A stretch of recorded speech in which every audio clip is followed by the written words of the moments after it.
Recently I was riding my 2013 Honda pcx150 down to the store to get some milk. And much to my surprise, it acted like it ran out of fuel and died.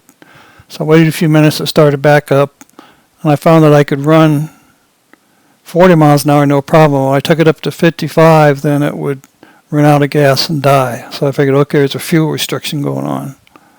So I went back home and opened up my service manual. And much to my surprise, there is a fuel filter on this pcx150.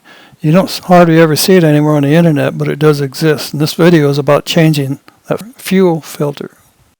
Here's a manual picture of the fuel system. Here at the bottom we have the fuel tank. There's a hole here. And this fuel pump assembly drops down into that hole. So the filter's right here at the end of this pickup assembly. It's actually a filter, it's not a screen. Most electric fuel pumps have a screen type sieve that allows the fuel to pass through but stops large debris. Well, this has an actual cloth filter. And this filter can in fact plug up, and it did plug up. Well, further reading in the manual, they explain if the tank is below 80% of full, then the tank breather tube will not let the fuel pump pull in fuel past the fuel filter. If the fuel level is above 80%, then it uses the tank vent tube to pull fuel into the fuel pump, even though the filter may be plugged up. So I topped off the tank and drove it, and sure enough, it works fine as long as you have 100% fuel in the tank. This is a genuine Honda fuel filter part number. And you can get these online, just search for this number and it'll come up. Unfortunately, the fuel filter and the fuel pump's located about right here, which means you got to remove the battery, got to remove the battery holder, you got to remove this luggage insert, you got to remove the fuel cap center section just to get to this thing. So it's not straightforward. You start by removing these two screws right here, then this whole rear piece just snaps off, and underneath it you'll find there's a metal piece with two bolts that hold it in place. Then you remove these two bolts right here, and that allows this metal piece to come off. This metal piece apparently gives strength for a backrest.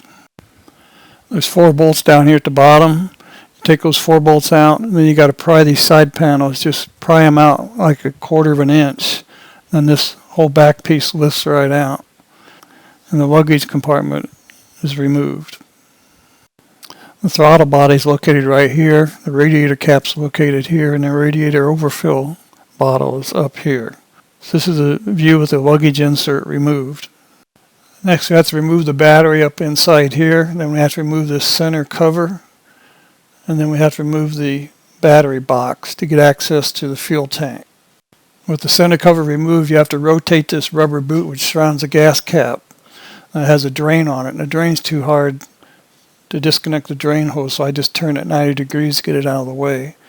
Down here you can see the vapor canister, which also has to be removed. And we talked about removing the hose on one end of it, on the left side end of it. Next we have to unclip this quick disconnect fuel hose connection, and they warn you don't try to twist this hose over here because it will break. So there's a white spread clip that pushes straight down onto this. It's removed right now, and you pull that out, and then there's a little black catch on each side. You got to take something real pointed and bend that catch out of the way to get it over this ridge right here on this tube. Then you just gracefully pull the quick disconnect off. Here you can see the white clip before it was removed on a quick disconnect on the fuel connection. Then you have to remove these 4 bolts here holding these 2 plates. There's 2 plates right here.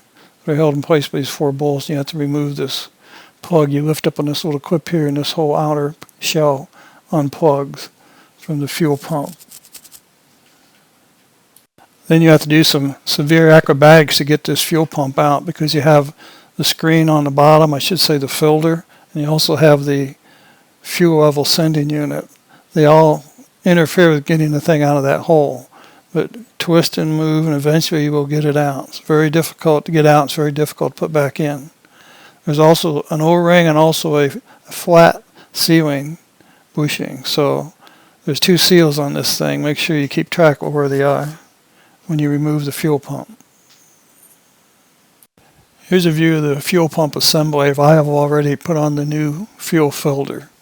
As you can see, there's lots of things here to make it hard to get this in and out of the fuel tank.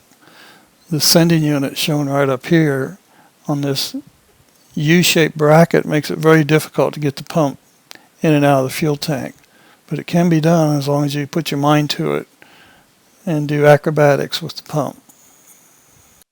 Notice the filter has two clips on it. There's a clip on each side. And these are what lock the filter in place once you twist it to put it on the fuel pump itself.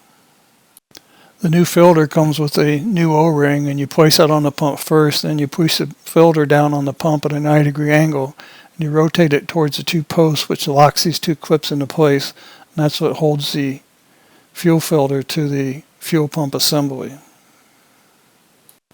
Now just reverse your disassembly and reassemble everything back on the motorcycle. When you finish, go ahead and hook up the battery and turn on the keys. Hear the pump run for 2 seconds. It should prime within that 2 seconds. You'll hear the motor slow down when it primes. And that's it. Hope this video was of some value to you.